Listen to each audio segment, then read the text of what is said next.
Ano ang pinaghuhugutan mo upang magpatuloy sa buhay?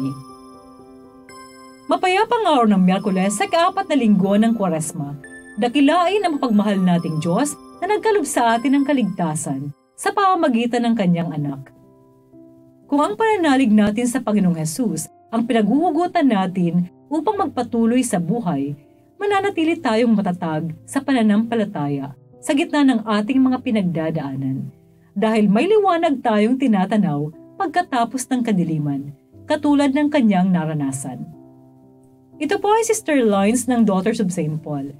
Matunghayan natin ang pagiging isa ng ama at anak sa kanilang saloobin at gawaing pagliligtas sa ating mabuting balita ngayon.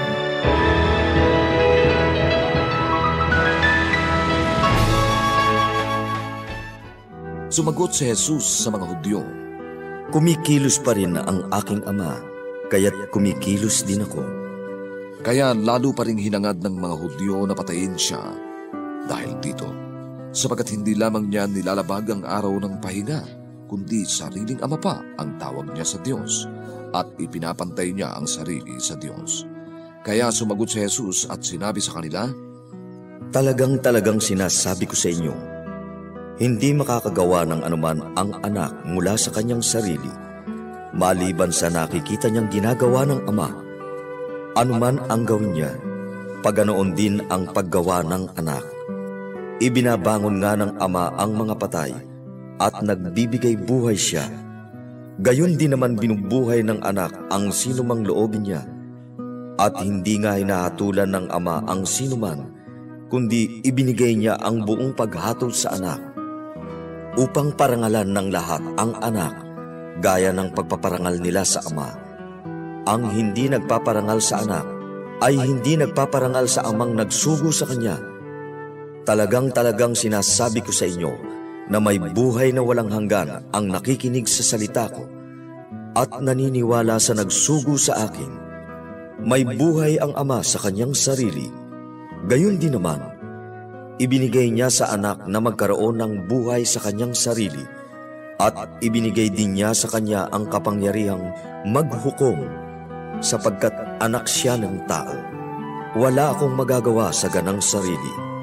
Naghuhukom ako ayon sa aking naririnig at matuwid ang paghuhukom ko sapagkat hindi sariling kalooban ang hinahanap ko, kundi ang kalooban ng nagsugo sa akin.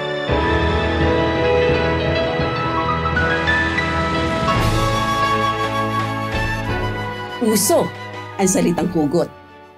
Magko-comment tayo na, saan mo naman hinugot yan? O, ang lalim ng hugot ha? Kung hugot ang pag-uusapan, mayroon ding hugot ang ating Jesus Maestro. Malalim ang pinaghuhugutan niya. Sinabi niya na ang lahat ng kanyang ikinikilos at sinasabi, hugot mula sa Ama. Hindi ang sariling kalooban ang sinusunod niya, kundi ang kalooban ng Ama na nagsugo sa kanya.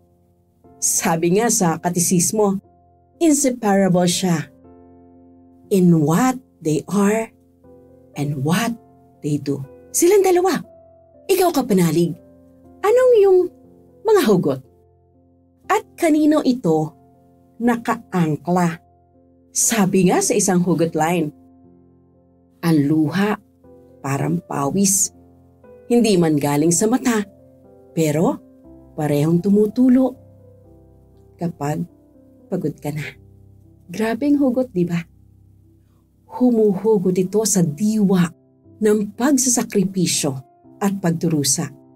Besides, kahit may hirap, kumpara naman sa kabutihan ng lahat, pagbubutihin natin ang pagsusumikap.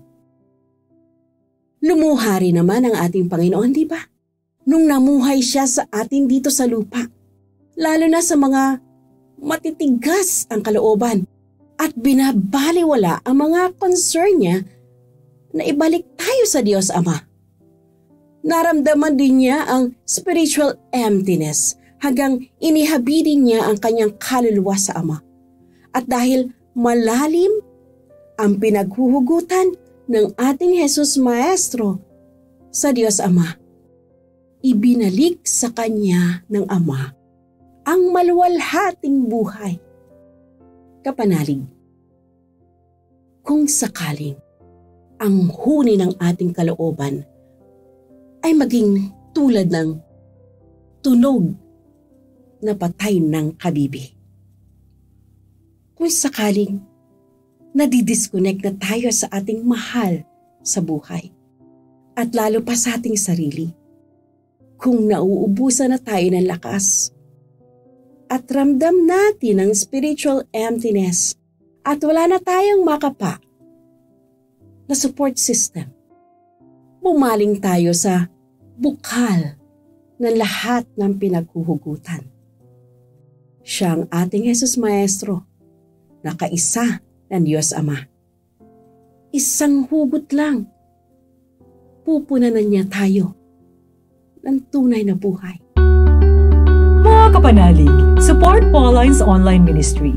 Subscribe, like, and follow us on Facebook, YouTube, Instagram, Twitter, TikTok, Spotify, Google, and Apple Podcast. Maraming salamat po. At sa lahat na nagbe-message sa amin na humihingi ng panalangin para sa iba't ibang intensyon, asahan po ninyong kasama nyo kami sa pagdarasal na ipagkaloob ng Diyos ang inyong mga kahilingan. Ito po muli si Sister Lines ng Daughters of St. Paul na nagpapaalalang walang hanggang pag-ibig ng Diyos ating pagnilayan. Bugtong na anak, hindi ipinagkait para sa ating kaligtasan.